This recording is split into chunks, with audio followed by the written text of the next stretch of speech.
As argued in my second national interest piece, and as Mr. Sarraj has highlighted, the Taliban's ideological educational system feeds directly into persistence of terrorism. Economic collapse pushes families to send children to madrasa for food and basic services. The Taliban exploit this vulnerability to create a pipeline of radicalized young men and indoctrinated future mothers. These children are being not shaped as citizens, but subjects of the emirate. The regional consequences are already visible. In South Asia, Pakistan's Khyber Pakhtunkhwa and Balochistan provinces have been destabilized. Suicide attacks have reached Islamabad. In Central Asia, Afghanistan-Tajikistan border has been we see increased instability, including the killing of the 5 Chinese nationals recently. Pakistan, Tajikistan, and China are increasingly alarmed. This is why Afghanistan's terrorism problem is structural, not episodic. So basically, coming to directly to your question, democratic resistance. It requires the opposition to the Taliban, which is the democratic opposition, needs 3 C's: coherence, coordination, and cooperation. If the Taliban's project is systematic, then the response must also be systematic.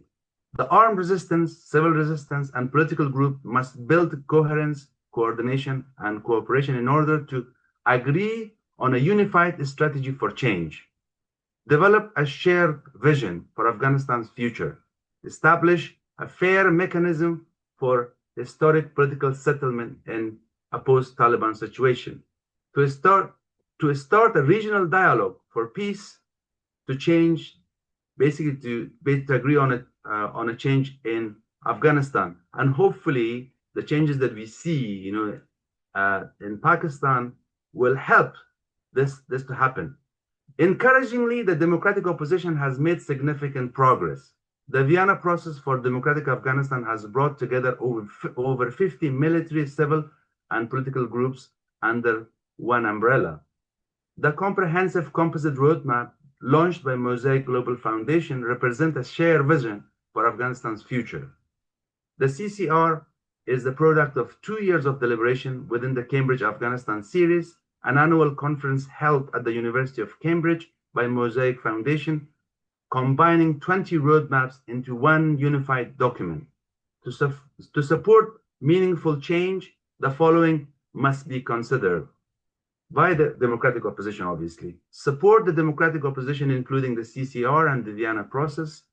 Protect and promote linguistic and cultural diversity, including Persian, Uzbeki, and other Afghanistani languages. Support Mosaic, the initiatives like the Mosaic has, which is in alternative pathways to education, including underground schools for girls and digital learning models.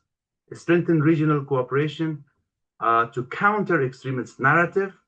Recognize that the battle for Afghanistan's future is being fought in classrooms, in madrasas, and in the cultural sphere. Education and identity are the front lines.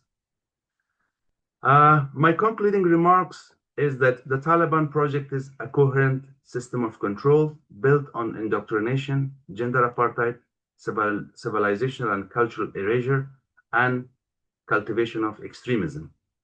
These are not isolated policies. They are the 5 pillars of generational strategy to reshape Afghanistani society and export instability across the region. The only viable counterweight is a unified, coherent, coordinated democratic resistance, grounded in pluralism, cultural diversity, and educational freedom. Afghanistan stands at crossroads. One path leads to entrenched totalitarianism and regional insecurity, the other to a pluralistic, democratic future shaped by its own people. I look forward to discussion and learning from my fellow panelists. Thank you very much.